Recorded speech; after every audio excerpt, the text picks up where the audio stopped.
Solomon Northup, born in the month of July in the year 1808, is the son of a former slave. During his formative years, he spent his days laboring on the family farm alongside his father.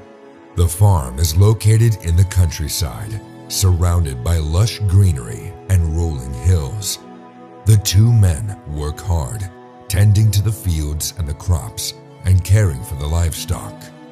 The work on the farm is strenuous but rewarding. The days are long, but the rewards are sweet. Solomon relishes the simple pleasures of a life on the farm, such as the warm sun on his skin, the fresh air, and the scent of the earth. He takes pride in his work and feels a deep sense of fulfillment, knowing that he is helping to sustain his family and provide for their needs.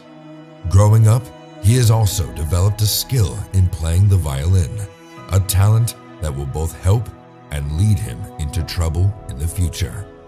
At 21, Solomon marries Anne Hampton, and they start a family of their own, with Solomon working in various fields, including farming, lumberjacking, and performing on the violin.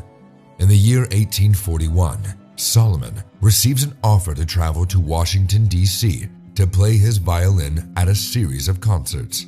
The recruiters, Brown and Hamilton, promise him high wages and a quick trip. Intrigued by the opportunity, Solomon accepts and begins his journey to Washington, D.C. As they travel, Solomon enjoys the company of the recruiters, who are friendly and jovial.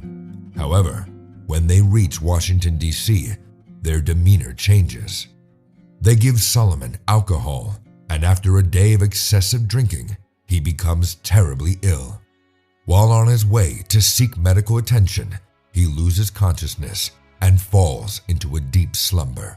The following day, Solomon wakes up to a living nightmare. He is shackled in chains and surrounded by unfamiliar faces. As reality sets in, he realizes he has been taken to a slave market in the South, where he is stripped of his identity and sold as a slave under the name of Platt.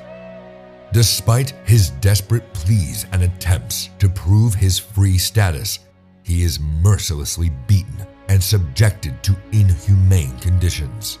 The once proud and free man is now a slave, forced to work the fields under the harsh whip of his cruel masters, with little to no hope of ever reclaiming his freedom.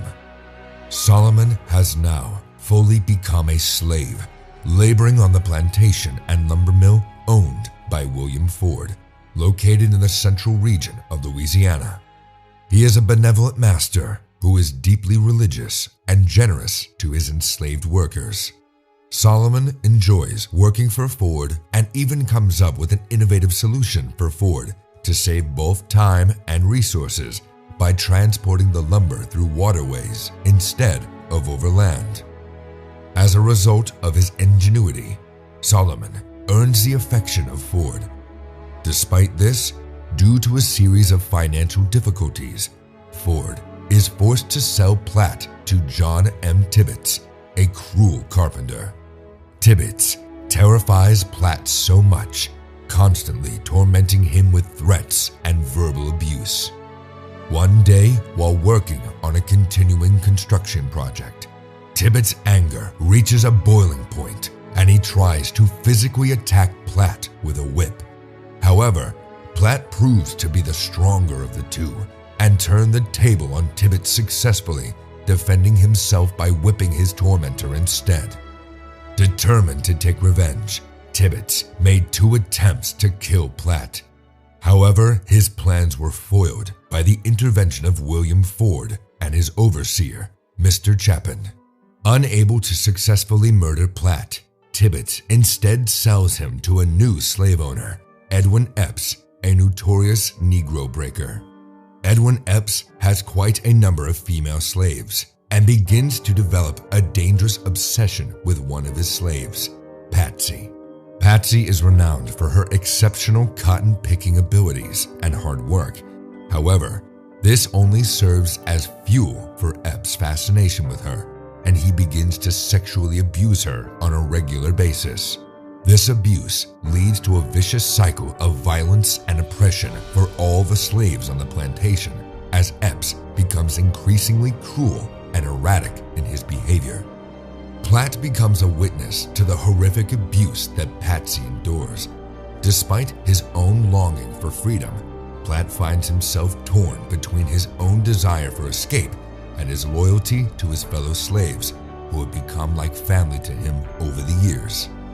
The injustice and suffering he witnesses around him weigh heavily on his conscience, leaving him with feelings of hopelessness and despair. Nevertheless, he remains determined to find a way to survive and ultimately reclaim his freedom.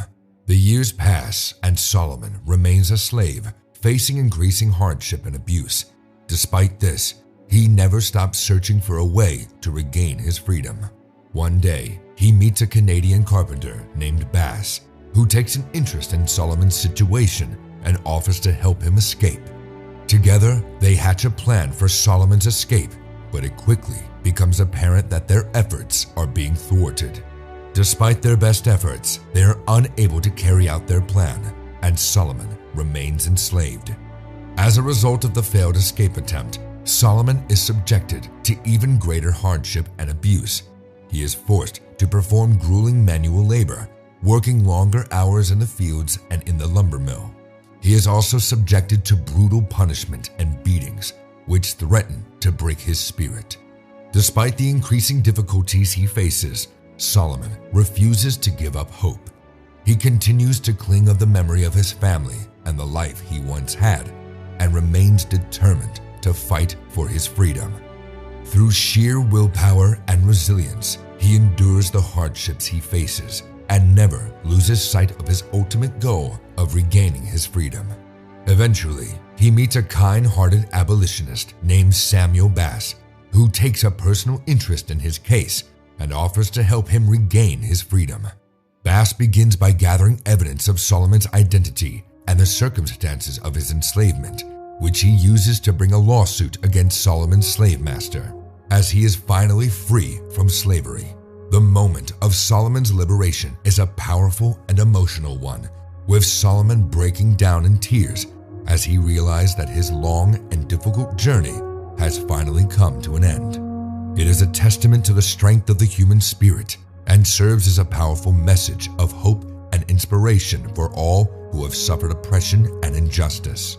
Solomon travels north, where he is reunited with his family and begins the process of rebuilding his life. As he travels north, Solomon is filled with a sense of relief and gratitude, relishing the freedom he has fought so hard to attain.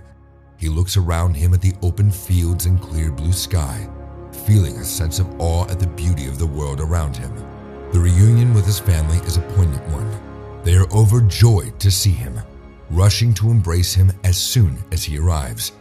However, it is also clear that Solomon has been deeply affected by the years he spent in bondage, and his family is shocked at the physical and emotional toll it has taken on him.